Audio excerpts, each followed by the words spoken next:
Today we're going to learn how to make red pozole. We're going to start by soaking our pork bones in water. This will remove blood or any bone fragments. I like to use gloves when I handle raw meat.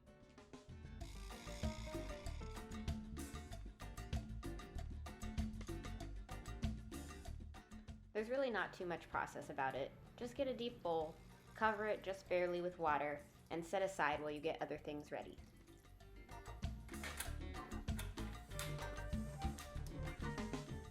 Now we're going to turn the heat up on our pot. Let's go medium-high, depending on your stove's power.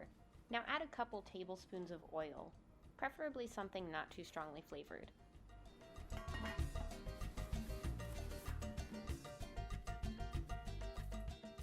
This step is optional. I will be adding a flavor onion later. Kaylitha, what is a flavor onion? A flavor onion is a little trick my grandma Anita taught me about. I'll show you later in the video. Oh! Here's a little tip if you're a teensy bit lazy like me. Put a plastic cutting board over your wooden one, and that will help prevent cross-contamination and make for easier cleanup.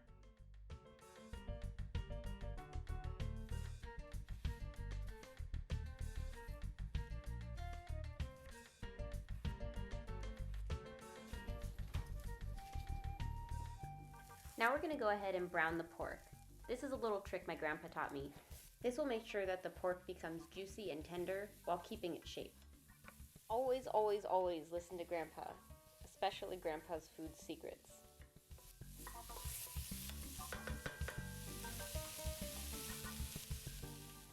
Now it's time for the secret ingredient, New Mexico Hatch Red Chili.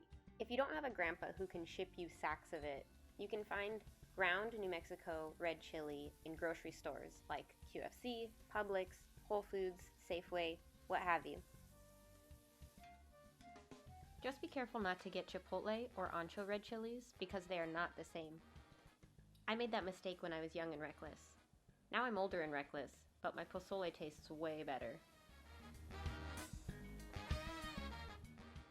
Some people might be wondering why I'm frying the spices as opposed to boiling the chili to prepare it.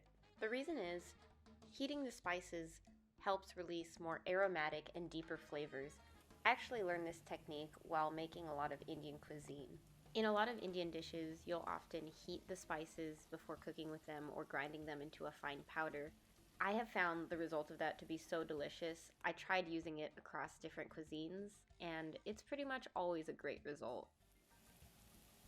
Forgot to take a video of it, but I cubed a few cloves of garlic and tossed that in as well.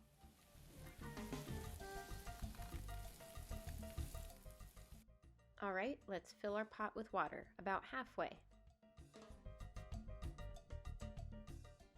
Remember those bones we've been soaking? Time to give them one final rinse.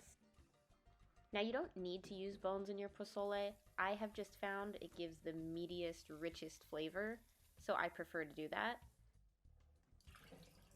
If your grocery store doesn't sell pork neck or pork bones, then you can go ahead and buy pork ribs, and that will work just as well.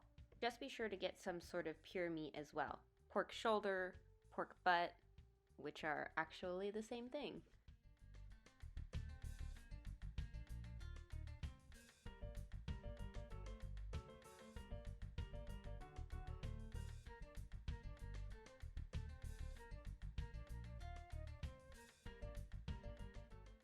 Let's go ahead and put the lid on this and bring it to a boil on high.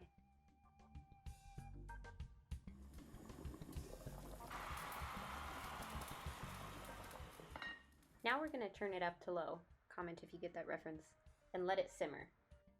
Okay Google, set a timer for 1 hour. Ah, I forgot the flavor onion. A flavor onion is an onion with the top and the bottom chopped off. You go ahead and put it in the soup, and when the soup is done, you can pull it out, leaving the flavor behind. Personally, I like to make the soup heartier and more filling, so I put in a chopped onion as well.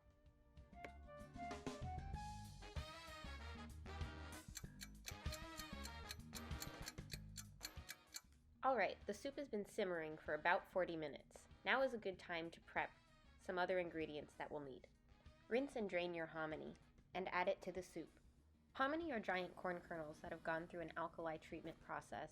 This food process has been around in Mesoamerica since 1500 BC.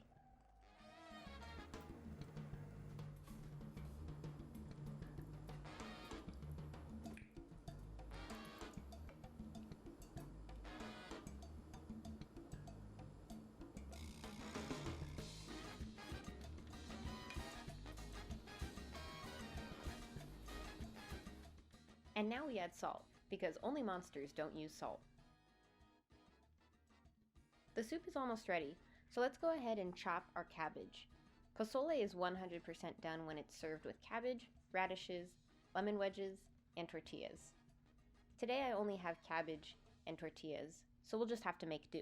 The soup is almost ready and I'm so excited. Please like this video if you learned something today, and subscribe if you want to see more recipe videos like this. And there we have it, a steaming hot bowl of Posole Rojo.